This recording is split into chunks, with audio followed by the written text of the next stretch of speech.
football player that needs to get stronger for the field, then this video is for you. The top 5 max effort or heavy effort exercises that you need to put into your routine if you are running conjugate style training. If you haven't seen the top 5 lower body exercise, go to my channel, find that video. It's a good one. Starting off with number 1, we're gonna go with the classic bench press. I feel this is a great exercise for football players. It simulates blocking, simulates just getting off blocks with pushing. This is gonna be your strength base.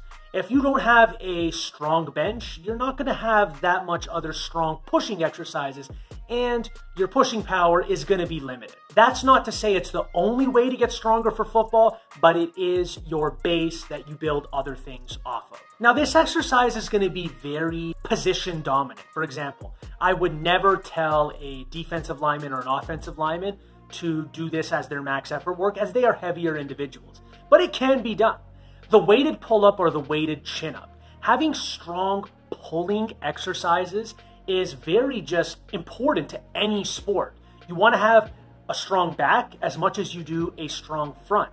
Now, because of the conjugate method and it originating from powerlifters, everyone thinks that max effort is limited to pushing exercises. But if you are not trying to increase your powerlifting performance, then you easily can put some pulling movements in there. I don't really like doing barbell rows because you can have some body English there, and it's really hard to measure max strength in a barbell row. But a pull-up, you're going all the way down and all the way up. It's easily measurable. So for the lighter positions, such as maybe the running backs, wide receivers, DBs, even the linebackers, I would strap some weight on and keep some records. Do anywhere from a 2 to 5 rep max, and you can even do a 1 rep max. But for the linemen, doing pull-ups, strict, good pull-ups, body weight is probably all you need. The barbell overhead press. The reason this is important, football players need strong shoulders and they need healthy shoulders. The barbell overhead press, when you get strong on this, too many people are getting strong only on horizontal pressing. And what does this create? This creates imbalance in your shoulder. So you want to get that vertical strength up, because having wonky shoulders playing football is not fun. So you need to get that vertical strength up just as much as you need your horizontal strength up. Even though in football, you're never really pushing something over your head. Now, you can do the strict standing overhead press. You can even do a push press, or you can even do like a push jerk.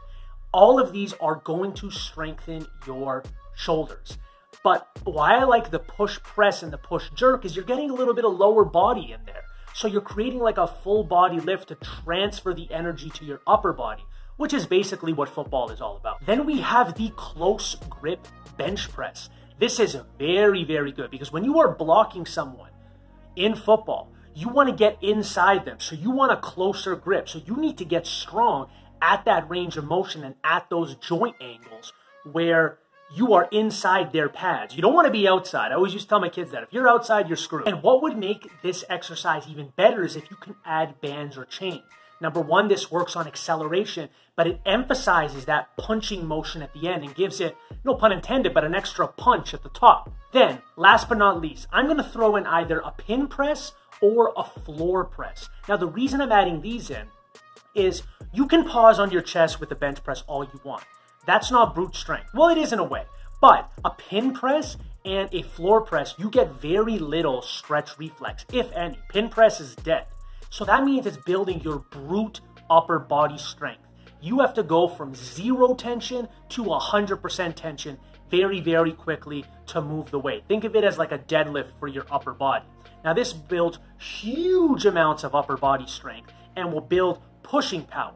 So it doesn't matter. Sometimes you see some athletes, they're benching, especially football players, and they're like pounding it into their chest and throwing it up. Well, 3/4 or half of that range of motion is the bounce. Here, you're actually building a shit ton of upper body strength. So if you are a strength and conditioning coach, if you are a football coach, if you're a football player, show these to your teammates, show these to your athletes to build up their upper body strength.